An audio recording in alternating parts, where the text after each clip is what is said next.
अस्सलाम वालेकुम, मैं हूं डॉक्टर तहरीम जावेद और आप देख रहे हैं डॉक्टर तहरीम वीलॉग्स। अगर हमारी वीडियो आपको अच्छी लगे तो इसे लाइक और शेयर करना ना भूलें। बात करते हैं मौजूदा सियासी सूरत हाल के हवाले से। चीफ जस्टिस काजी फायज ईसा साहब ने कुछ मुतनाज़े, कंट्रोवर्सियल, कुछ अच्छे कुछ बुरे रिमार्क्स दिए हैं लापता अफराद के केस के हवाले से। इसके अलावा बात करेंगे इमरान रियाज खान के हवाले से। इमरान रियाज कौन है हम जानते हैं, ट्रेंड चल रहा है जी ट्विटर पे इस वक्त। और इसके अलावा शीरी मजारी साहिबा ने इस्तीफा क्यों नहीं दिया था, बतौर इंसानी हकूक की वजीर के तौर पर उन्होंने इस्तीफा क्यों नहीं दिया था जब लापता अफराद का बिल गुम गया था या गुमा दिया गया था, इसके हवाले से बात करते हैं। और इसमें ज्यादा हम बात करेंगे इंशाल्लाह चीफ जस्टिस काजी फायज ईसा के रिमार्क्स के हवाले से, क्योंकि पीटीआई की सियासत के लिए बहुत अहम है। और शेर अफजल मरवत साहब के उस बयान के बारे में भी बात करेंगे जिसमें उन्होंने बताया है कि इमरान खान साहब अगले 15 से 20 दिन के अंदर बाहर होंगे। वन बाय वन शुरू करते हैं। सबसे पहले तो चीफ जस्टिस काजी फायज ईसा, इस हवाले से बहुत ज्यादा उनको डिस्कस किया जा रहा है कि जी इमरान रियाज खान का उनको नहीं पता। ऑब्वियसली इमरान रियाज खान पिछले 5 से 6 साल में अचानक से टेलीविजन स्क्रीन पर आया और एक हीरो बना दिया गया। यूट्यूब का उसको ऑडियंस एक जनरेट कर दी गई। पाकिस्तान तहरीक इंसाफ के लोग बुनियादी तौर पर उनको ज्यादा सुनते हैं कि जी ये बंदा सही बात बताता है, ठीक। वो आपकी अपनी पर्सनल लाइकिंग या डिसलाइकिंग है, उसमें कोई नहीं है। लेकिन पिछले 5-6 साल से पहले उनका क्या तजर्बा था, या कोर्ट रिपोर्टिंग के हवाले से क्या वो मतीउल्लाह जान जैसे कोर्ट रिपोर्टर का, अच्छा कोर्ट रिपोर्टिंग कोई मजाक नहीं है, आपने अदालत में देखना होता है। और अच्छा जो जर्नलिस्ट होते हैं उन्हें इतना ज्यादा कानून और इन चीजों के बारे में पता भी नहीं होता, तो ये कोई मजाक बिल्कुल नहीं होता। कोर्ट रिपोर्टिंग, आपने वकील की भी बात सुननी है, आपने जज का भी सुनना है, आपने कानून को भी जहन में लेकर चलना है और उसको फौरी तौर पर उसको रिपोर्ट भी करना है। तो it's not a piece of cake. तो मतीउल्लाह जान को अगर आप कंपेयर करेंगे इमरान रियाज खान साहब के साथ तो ये बहुत बड़ी ज्यादती होगी। तजर्बे का फर्क है, हम नजरिए की बात ही नहीं करते। अभी नजरिया हर एक का सही और गलत हो सकता है, लेकिन किसी शख्स की इज्जत उछालना और ये कहना कि कुछ किया ही होगा तो उठाएंगे, तो इस किस्म के रिमार्क्स देने वाले लोग किसने बड़े सहाफी थे ये अंदाजा लगाना मुश्किल नहीं है।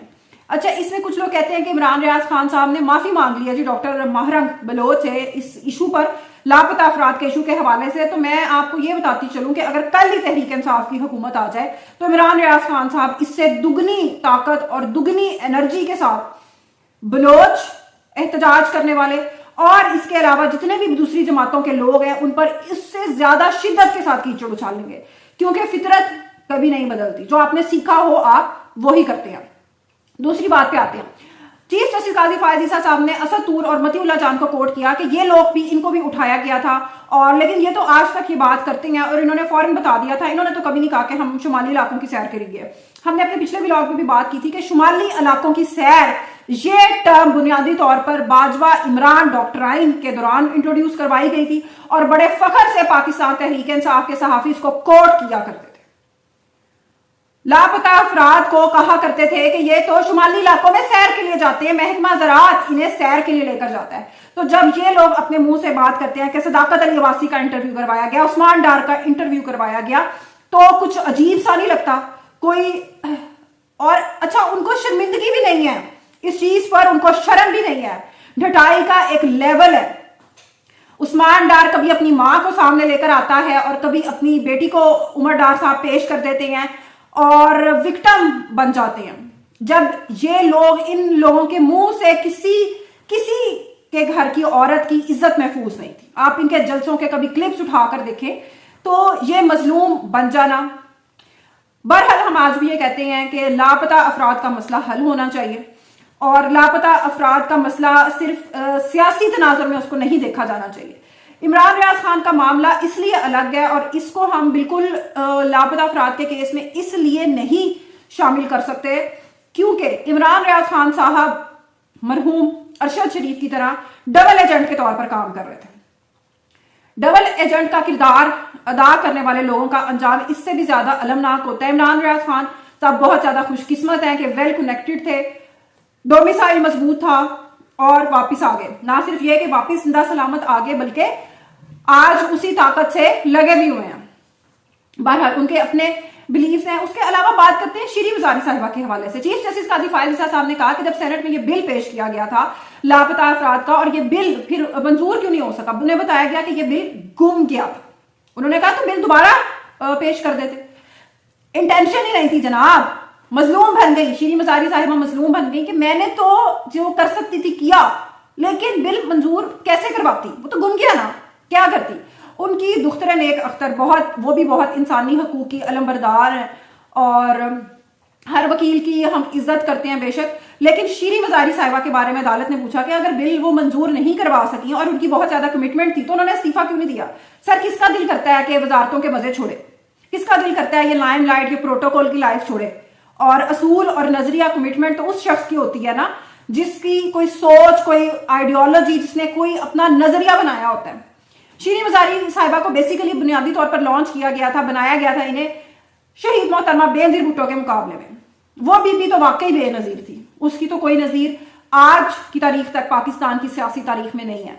تو ان کے مقابلے میں جو بہروپیے ہوتے ہیں، جنہوں نے بہروپ دھارا ہوتا ہے، ان کا پھر یہی ہوتا ہے، وہ اپنے کسی نظریے کے لیے استعفے نہیں دیتے، وہ اپنی حکومتیں نہیں ہاتھ سے گماتے، تو وہ اپنے فائدے پورے کے پورے لیتے ہیں. چیف جسٹس قاضی فائز عیسیٰ کی ایک اور سٹیٹمنٹ کے بارے میں بات کرتے ہیں. ایک اور انہوں نے سٹیٹمنٹ دی کہ آج کے دور میں تو اگر قائد اعظم بھی ہوتے تو وہ بھی نااہل ہو جاتے. یہ ان کی اس بات سے میں ایگری کرتی ہوں. اس کی وجہ کیا ہے کہ آئین کی یہ جو شک ہے کہ جس صادق اور امین، تو یہ بیسیکلی حضرت محمد صلی اللہ علیہ وآلہ وسلم کے لیے یہ چیز تھی، اور اس کو ایک جنرلائز کر کے آئین کو جس طریقے سے حصہ بنا دیا گیا، یہ حق میرے خیال میں صرف عوام کے پاس ہونا چاہیے کہ وہ فیصلہ کر سکے کہ کوئی شخص ان پہ حکومت کرنے کا اہل ہے یا نہیں ہے. اس کے لیے یقیناً آپ کو لٹریسی ریٹ بڑھانا پڑے گا. جس طرح جمشید دستی جیسا بد زبان شخص، اس کو جب وہ نااہل ہوا جعلی ڈگری کیس میں، تو حلقہ کی عوام نے اسے پھر منتخب کر کے بھیج دیا.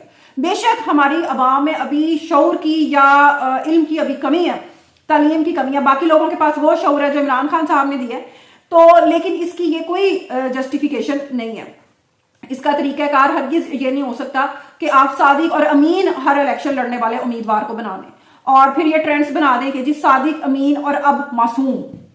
تو ایسا بالکل نہیں ہونا چاہیے. صادق اور امین کا کرائیٹیریا بہت بلند اور سخت ہے. عوام کے پاس یہ حق ہونا چاہیے کہ وہ اہل کس شخص کو قرار دیتے ہیں یا نہیں قرار دیتے. اچھا، اگر اب یہ چیز ہم نواز شریف پہ رکھیں تو کہیں گے جی واہ قاضی فائز عیسیٰ نے. یہ ڈیپینڈ کرتا ہے نا کہ آپ کس طرف کھڑے ہوئے ہیں. اگر آپ نون لیگ کے سپورٹر ہیں تو آپ کہیں گے واہ جی واہ نواز شریف اب اہل ہونے لگے. اگر آپ پاکستان تحریک انصاف کا حصہ ہیں تو آپ نے تبھی خوش ہونا ہے اگر چیف جسٹس قاضی فائز عیسیٰ صاحب عمران خان صاحب کو اس کے ذریعے اہل قرار دے دیں الیکشن لڑنے کے لیے.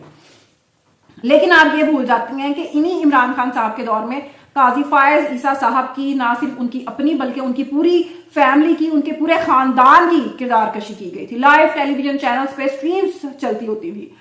بہرحال پاکستان تحریک انصاف کے چاہنے والوں کے لیے اچھی خبر یہ ہے کہ عمران خان صاحب باہر آنے لگے ہیں. اگلے 15 سے 20 دن کے اندر شیر افضل مروت صاحب نے بڑا بیان دے دیا.